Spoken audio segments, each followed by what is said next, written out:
Second video for review. Here we go. Your fire has gone out. Your wigwams are cold. You cannot live in a country where the white men are multiplying as rapidly as blackbirds and as numerous as pigeons.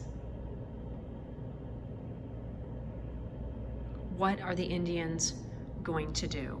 Okay? The War of 1812 is over, and basically what ends up happening is the white man is going to go to the Indian and he's going to say, listen, buddy, same conversation we've had, I'm gonna need you to get off your land because right now you're this temporary evil, and in a short time we're gonna remedy that. Because you see that wagon right there? Yeah, buddy, you're gonna be on it and you're gonna go west of the Mississippi and you're not gonna have a choice in the matter. And the Indian's like, remember, this isn't your land. It's our land given to us by the great spirits. What are you gonna do, buddy? Well, good old Andrew Jackson right here, right? I say good old. He says, well, I'll just come up with something called the Indian Removal Act and I'll force you to leave your land. Take that, buddy.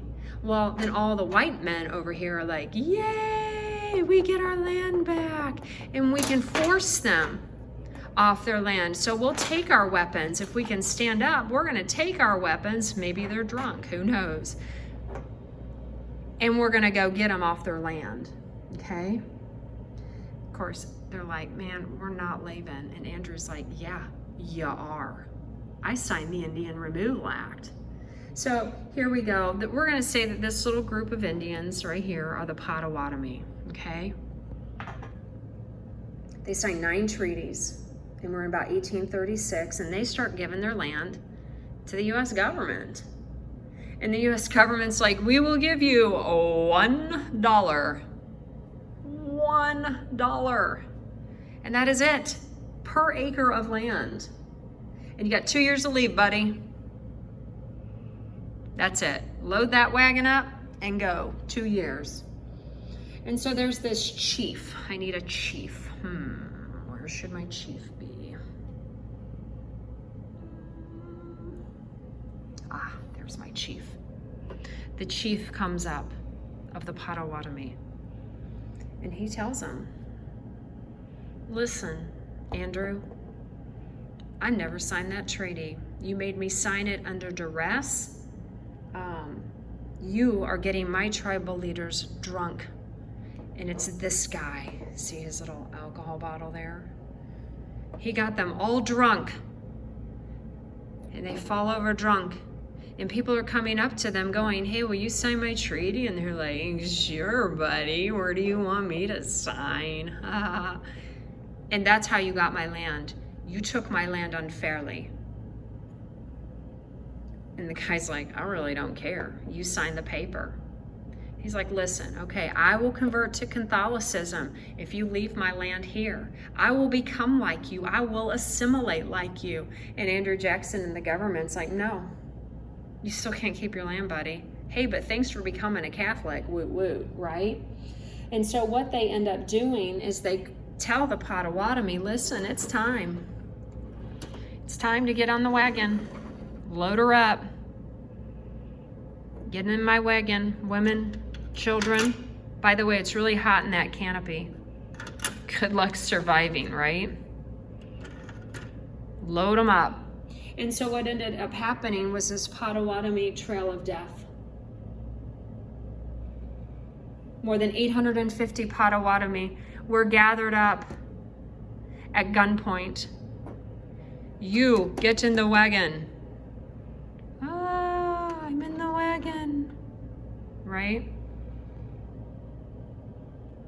And they're forced to march 600 miles from Indiana to Kansas.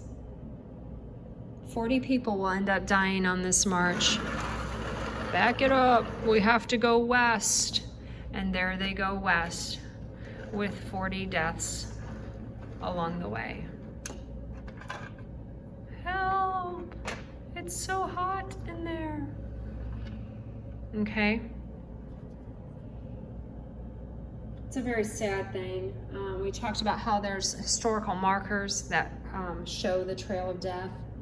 And And then we talked about this British artist that also drew depictions of this march and said basically they were forced out of the land at the point of a bayonet.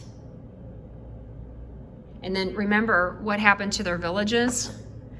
The Americans came back through, and what did they do to the village? Lit it on fire, just like William Henry Harrison did at Prophetstown.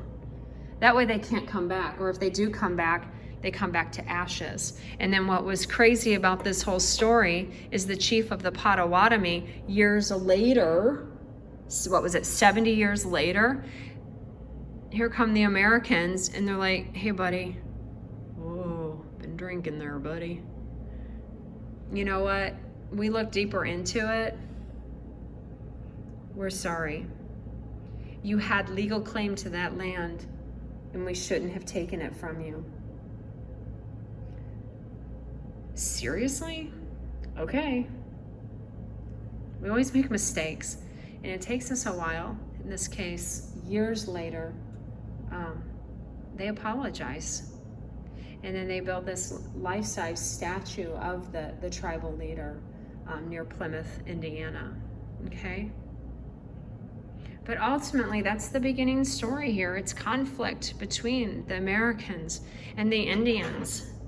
And it's all over land. It's all over the resources on that land. Okay? All right, you guys, that's pretty much chapter 1. So we'll end it there and you can answer some questions. All right.